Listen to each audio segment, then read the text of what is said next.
Hi, everybody. Good afternoon, everyone. I want to thank you all for coming here today. We know you're all very busy, and we really appreciate you taking the time to be here with us. My name is Honora Burris. I'm a coastal resources scientist with the Coastal Protection and Restoration Authority of Louisiana. And I've been working with the Sci-TEK team over the last couple of years on this project and really excited that we're here today to share our methods and results with you. And before we get started, just a little housekeeping, a few ground rules. The restrooms are right outside, and we have water and tea in the back here. One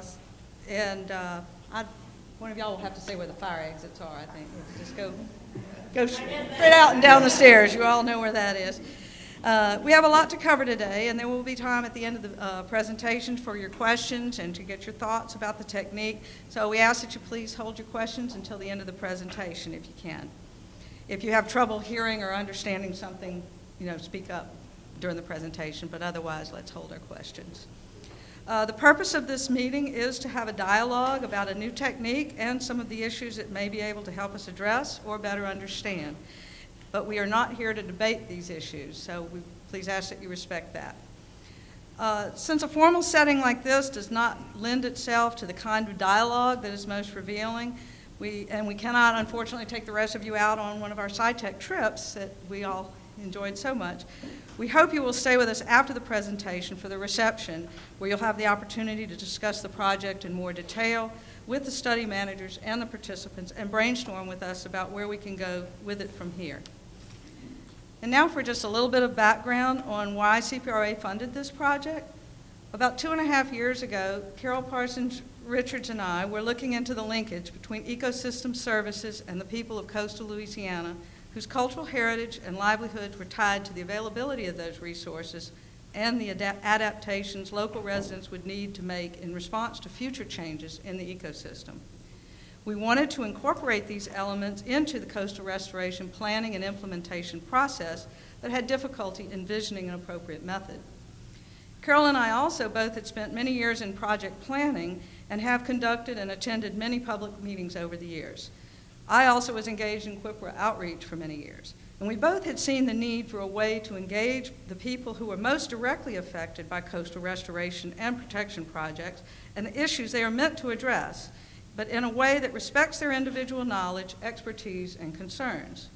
And many of these people are too busy to come to public meetings, are uncomfortable with the format, and may not be part of any organized group that has a designated spokesperson to represent them.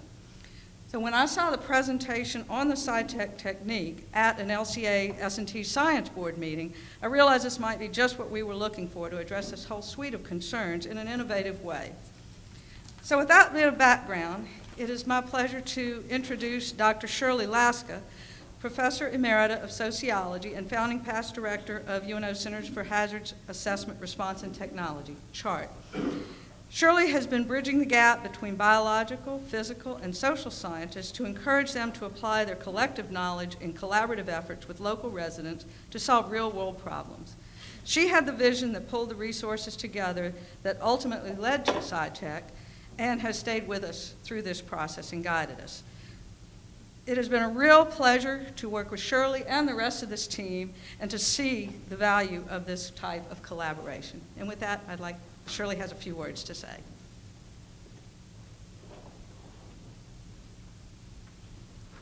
Well, again, thank you all very, very much for coming.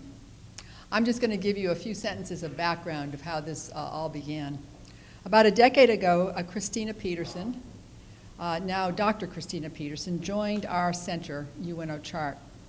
She introduced us and taught us a community engagement process called participatory action research. Prior to coming to UNO, she had met a community who lives in the marsh in Barataria. The community is Grand Bayou, while she was doing post-disaster recovery for hurricanes Isidore and Lily. And she also introduced us to the community's leaders.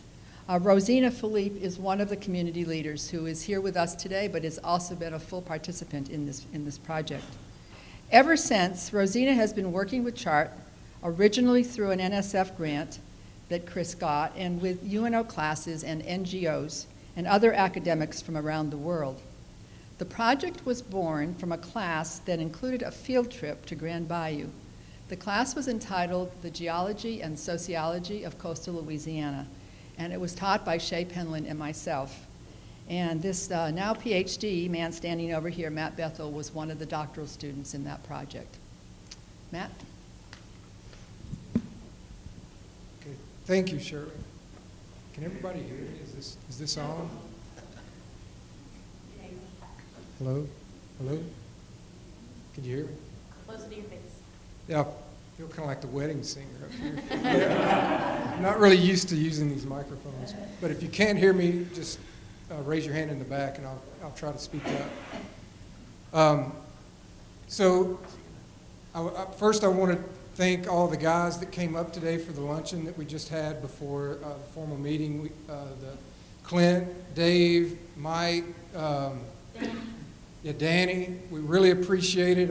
I know I speak for Michelle and Corey when I say it's a pleasure that we have gotten to know you all over these years of working on this project. We're very honored. We've witnessed a lot of really cool things, and y'all showed us and taught us a lot of things that we didn't know before we started this project, and we just are very honored to be able to know you all, and hopefully we'll continue this relationship into the future. And also I want to thank Kimmy and Susan and Scott, who came out with us on the boat trips, some of the agency folks and the agency engagement part of this project.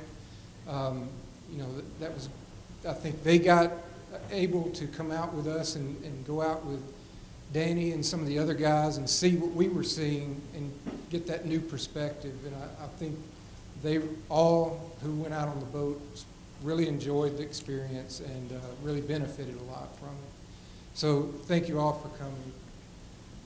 As Shirley and Honora talked about, we're going to present this project today and the results that we've got. We call it Sci-TEK, but I just wanted to quickly talk to you and show you the team here on this first slide. Of course, I'm Matt Bethel.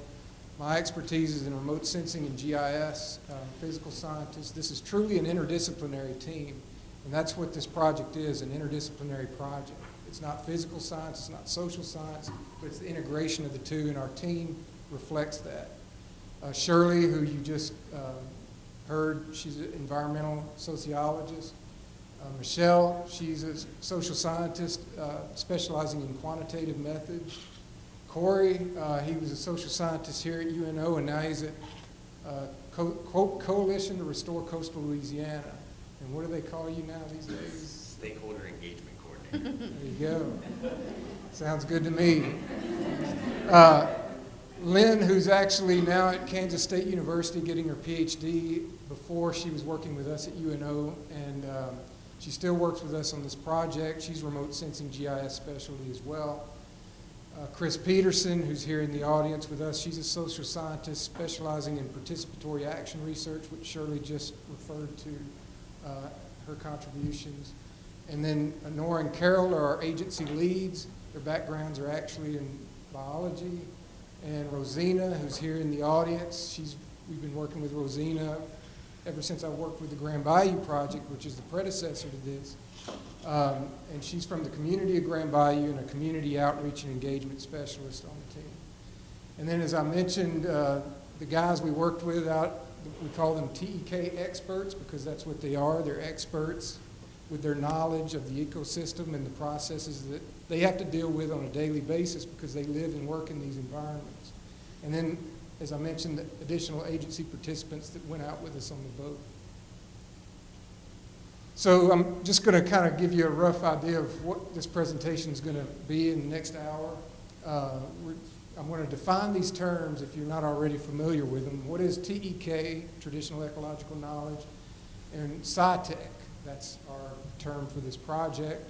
Talk about the purpose and goals of the project, what we did, the data we collected, what we did with the data, and what we produced with the data, and then what we learned during this process and how it can be used in the future. All right.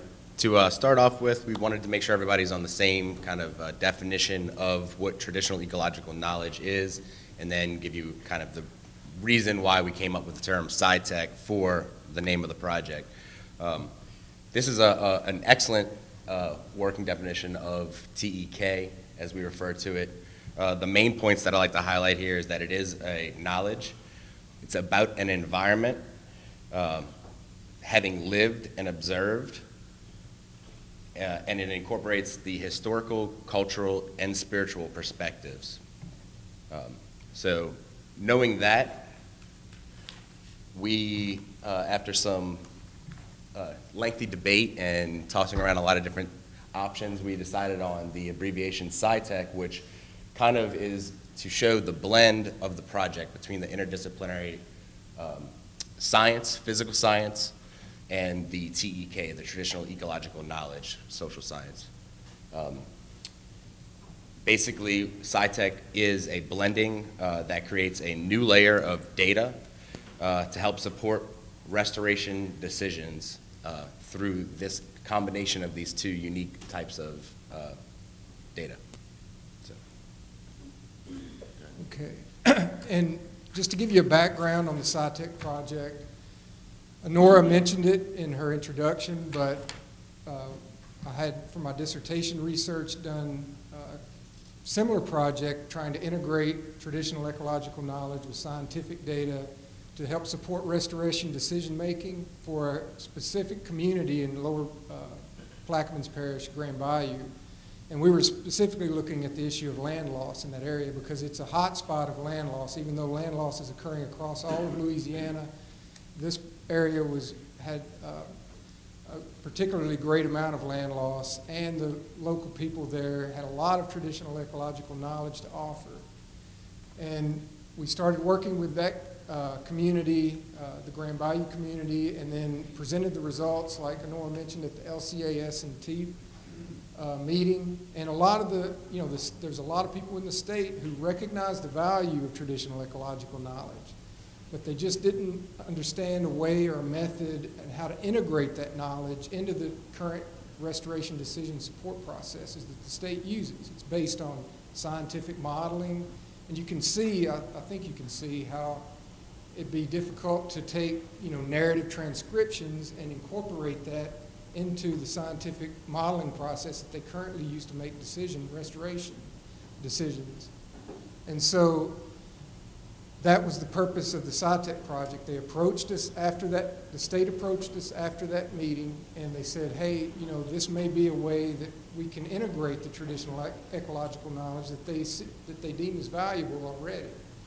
And so what they wanted us to do is refine our approach, expand it so that it doesn't just consider just one community's traditional ecological knowledge, but across a broader area, more user groups, more communities, and integrate that into a mappable, that's our process, is integrating it using a mappable format into the current decision-making process.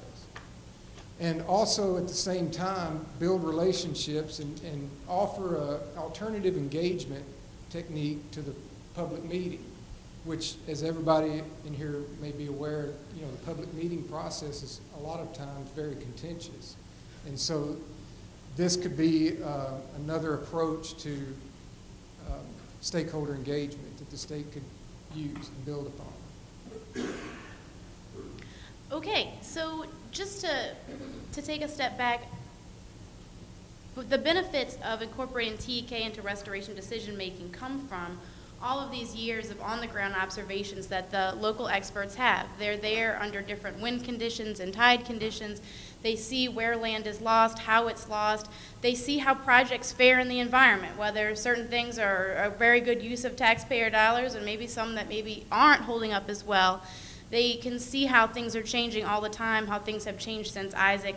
And so adding all of that huge wealth of knowledge into the restoration decision-making process can only make it better. I mean, it would augment the whole thing.